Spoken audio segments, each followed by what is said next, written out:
दोस्तों, सलमान खान की फिल्म आ रही है बैटल ऑफ गलवान। उसका एक टीजर रिलीज हुआ है। उसके बाद इंडिया और चाइना के बीच में एक जंग सी छिड़ गई है सोशल मीडिया के ऊपर। कोई कह रहा है कि ये इंडिया का व्यू पॉइंट है, चाइना कह रहा है कि हमारा व्यू पॉइंट का इधर है, और तीसरा ये है कि ताइवान वाले कह रहे हैं कि अच्छा किया है सलमान भाई, आपने ऐसी मूवी बना दी है कि मतलब अब चाइना को याद आ जाएगी अपनी औकात। तो एज ए पाकिस्तानी के तौर पर मैंने कहा कि मैं एक बहुत ही न्यूट्रल इसका व्यू पॉइंट देखूंगा कि क्या है इस फिल्म की कहानी, क्या है चाइना को इसके ऊपर क्या मसला है, इंडिया को इसके ऊपर क्यों खुशी हो रही है, और क्या इस तरह की फिल्में बनना इंटरनेशनली तौर पर या बॉलीवुड के लिए अच्छी बात है। तो आपने ये पूरी वीडियो देखनी है। इस वीडियो में कुछ अच्छी चीज़ें होंगी जो कि इंडियन दोस्तों को पसंद आएंगी, कुछ बुरी चीज़ें होंगी। हमने एक फ़िल्म के तौर पे, फिल्म स्टूडेंट के तौर पे इसको रिव्यू करना है, इसकी अच्छी बातों को भी उजागर करना है और इसकी नेगेटिव चीज़ों को भी उजागर करना है। लेकिन क्योंकि ये सलमान खान का एक इंटरनेशनल स्टार है, तो उसकी फिल्म है, तो ये दब तो सकती नहीं है, इसके ऊपर बात भी होती रहेगी। अभी तो ट्रेलर आएगा, उसके ऊपर मज़ीद बात होगी, और मूवी आएगा तो क्या होगा। लेकिन ये बात तो डन है कि ये फ़िल्म बहुत पसंद की जाएगी, ख़ास तौर पर विद इन इंडिया, और लोग उसको पसंद भी करेंगे, और शायद इस फिल्म के तवज्जुद से सलमान खान का कमबैक भी होने वाला है। बैटल ऑफ गलवान ये एक्चुअल में इंडिया वर्सेस चाइना बना कैसे, ये सीन ये है कि ये फिल्म का टीज़र तो ये अभी रिलीज़ हुआ। ये असल वाक़े के ऊपर मबनी है, जो वाक़या हुआ 2020 में, जब इंडियन और चाइनीज़ फ़ौजियों के बीच में गलवान में एक लड़ाई हुई थी, जिसमें रिपोर्ट्स के मुताबिक 20 से ज़्यादा इंडियन फ़ौजी और 4-5 से ज़्यादा चाइनीज़ फ़ौजी इस जंग में हलाक हुए थे। लेकिन उसके बाद इसके ऊपर इंडिया और चाइना के जो तल्लुकात हैं वो ख़राब हो गए, और बहुत अरसे तक अब जाके दोबारा नॉर्मलाइज हो रहे हैं ताल्लुकात दोनों मुल्कों के। अब जाके सलमान खान की एक फ़िल्म भी आ रही है जो कि उस इरा को, उस दौरान, उस लड़ाई में क्या हुआ, किसने किसको मारा, किस तरह से लड़ाई हुई, ये सारा इस फिल्म में बताया जाने वाला है।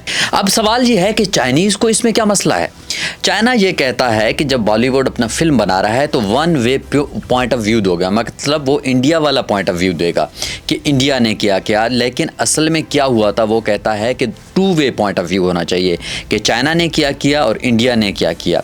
और चाइनीज़ ने, जो ग्लोबल टाइम्स है उनका अखबार, उन्होंने ये दावा किया है कि जो बॉलीवुड है वो प्रोपेगेंडा फिल्म बनाती है जज्बात को लेके, इमोशंस को लेके, और उसमें तारीख़ को, जो हिस्ट्री को मसख करने की कोशिश की जाती है। तो इसमें भी ये जो फिल्म आ रही है सलमान खान की, इसमें भी तारीख़ को मसख करने की कोशिश की जाएगी, लेकिन चाइना ये कभी होने नहीं देगा। अब दूसरा सवाल ये है कि सलमान खान एक बहुत बड़े स्टार हैं।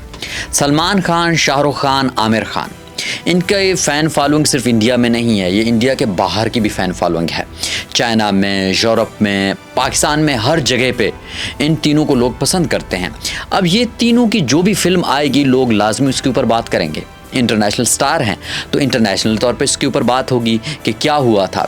मैं ये नहीं कह रहा था गलवान में क्या हुआ था, कौन जीता कौन हारा, लेकिन ऑफकोर्स ये फिल्म बन रही है और सलमान खान इसमें हैं, तो ऑफकोर्स लोग इसके ऊपर बात करेंगे। तो अब सवाल ये है कि क्या इसमें किसका फ़ायदा होगा और किसका नुकसान होगा। चाइना और इंडिया के बीच में ये एक तनाज़ा था जो 2020 में हुआ, उसके बाद तल्लुकात ख़राब हुए, अब जाके दोबारा से नॉर्मल हो रहे हैं। लेकिन इस फिल्म की वजह से दोबारा वो तल्लुकात मज़ीद शायद ख़राब हो सकते हैं। लेकिन क्या चाइना इस फिल्म के ऊपर पाबंदी लगाएगी, क्या चाइना इसके मुखालिफ में कोई फ़िल्म बनाएगा, क्या हॉलीवुड का क्या रिएक्शन होगा, दूसरे यूरोप के लोगों का क्या होगा। बहुत सारी गुत्थियाँ हैं जो कि सुलझानी हैं, और इस फिल्म के एक टीज़र ने मतलब इंडिया और चाइना की जो मुखालफत है उसको दोबारा से ज़िंदा किया है। सलमान खान का जो कैरेक्टर है बैटल ऑफ गलवान में, वो बिकमिला संतोष बाबू, एक इंडियन फ़ौज के कर्नल हैं, उससे इंस्पायर्ड है। ये उसकी कहानी के ऊपर है, क्योंकि जब वो हलाक हो गए थे तो उसके बाद आफ्टर डेथ उसको एक अवार्ड भी दिया गया था, जो कि बहादुरी का बहुत बड़ा अवार्ड है इंडिया में। तो उसकी कहानी के ऊपर ये फिल्म है इंस्पायर्ड। और ये भी बहुत मशहूर है कि उस लड़ाई में जो कि 2020 में हुई थी, वो लड़ाई असल में क्या हुई थी, वो हुई थी हाथों से, डंडों से। तो मतलब गोलियों का इस्तेमाल नहीं हुआ था, बंदूकों का इस्तेमाल नहीं हुआ था, डंडों का इस्तेमाल हुआ था, हाथों का इस्तेमाल हुआ था, पत्थरों का इस्तेमाल हुआ था। तो इस हवाले से ये फ़िल्म बहुत इंटरेस्टिंग है, और ये इसी कर्नल के ऊपर आधारित है ये फ़िल्म, और उसी की बहादुरी को दिखाया जाएगा, जिसको बाद में आफ्टर डेथ उसको इंडियन गवर्नमेंट ने अप्रिशिएट भी किया था और उनको सबसे बड़ा बहादुरी का अवार्ड भी दिया था। अब चाइना के व्यू पॉइंट ये है कि जी आपने ये कहानी तो बना दी, आप ये कहानी बना रहे हैं, लेकिन इसमें चाइनीज़ जो एस्पेक्ट है वो गुम है। मतलब वो कहता है कि हमारे तो 4-5 फौजी हलाक हुए, आपके तो 20-25 हुए, तो मतलब हारे तो हमने ही आपके इलाकों के ऊपर कब्जा किया हुआ है अभी तक भी। तो ये है चाइना पॉइंट। अब इंडिया का पॉइंट ये कहता है कि भाई हमारा जो भी नुकसान हुआ हम बताते हैं, हम छुपाते नहीं हैं। लेकिन क्योंकि आपके तो 50 से 60 जो फौजी अफसर हलाक हुए थे, इसमें आपने बताया ही नहीं, आपने उसको बताया नहीं। ऑफकोर्स हम अपने लोगों की फिर कहानियाँ बताएंगे, हम अपनी बहादुरी के चर्चे भी करेंगे, क्योंकि हम छुपाते नहीं हैं। चाइना तो छुपाता है। अगर चाइना इतना बहादुर है तो वो अपने जितने भी नुकसानात हुए हैं वो उसको जाहिर करे। ये है इंडियन पॉइंट।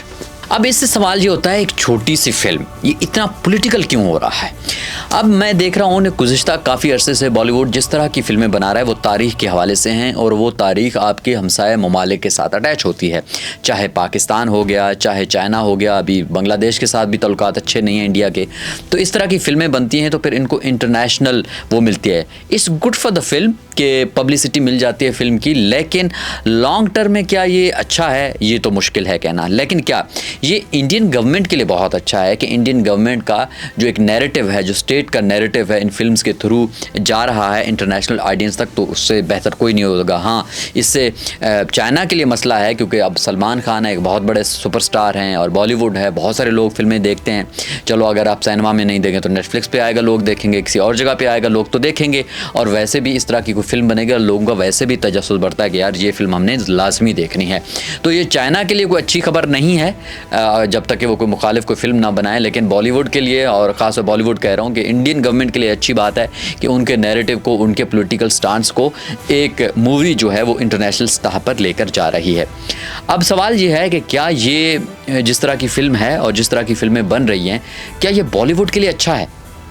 अब इसके दो जवाब हैं। अगर तो आप कह रहे हैं कि अभी के लिए पैसा बिल्कुल फ़िल्में कमाएंगी, बहुत पैसा कमाएंगी, लोगों की अप्रिसिएशन भी होगी, वाह-वाह होगी, लेकिन ये फ़िल्मों की लाइफ वो नहीं होगी, हाफ़ लाइफ कुछ नहीं होता। ये 1, 2, 3 हफ़्तों के बाद लोग उसको भूल जाएंगे। क्यों? क्योंकि आर्ट का एक मसला होता है कि आर्ट हमेशा टाइमलेस होती है। मतलब लोग आज भी गॉडफ़ादर को याद करते हैं तो उसको पसंद करते हैं, उसको देखते हैं, क्योंकि वो एक जनरलाइज्ड है, वो इंटरनेशनल है, यूनिवर्सल है कहानी। लेकिन इस तरह की जो कहानी है, ये यूनिवर्सल नहीं है, और ये पहले ही डिवीज़न का स्टार्ट हो गई है। ये एक पॉलिटिकल मैसेजेस लेके चलती है, जिसमें बहुत खासा एक लोग हैं जो कि इस पॉलिटिकल मैसेज से मुतमईन नहीं है। हाँ, इंडिया की जो ऑडियंस है, अपनी ऑडियंस के लिए ये ठीक है, लेकिन क्या बॉलीवुड के लिए लॉन्ग टर्म ये ठीक है? I don't think so. Why? Bollywood अगर अपने आप को चाहता है, बॉलीवुड कहना इंटरनेशनल बनाना चाहता है, अभी तो हिंदी सिनेमा हम कहते हैं, अगर इसको इंटरनेशनल बनना है तो थोड़ा सा फिर इंटरनेशनल कुछ रूल्स भी फॉलो करने होंगे। उसमें आपको इंटरनेशनल टॉपिक्स उठाने होंगे, आपको आर्ट को यूनिवर्सल बनाना पड़ेगा। और अगर आपने एक चाइना के ख़िलाफ़ आप बनाते हैं, China is a huge country, it's not a small country, तो टेक्नोलॉजी वाइज भी, मूवीज़ वाइज भी वो भी बना लेंगे।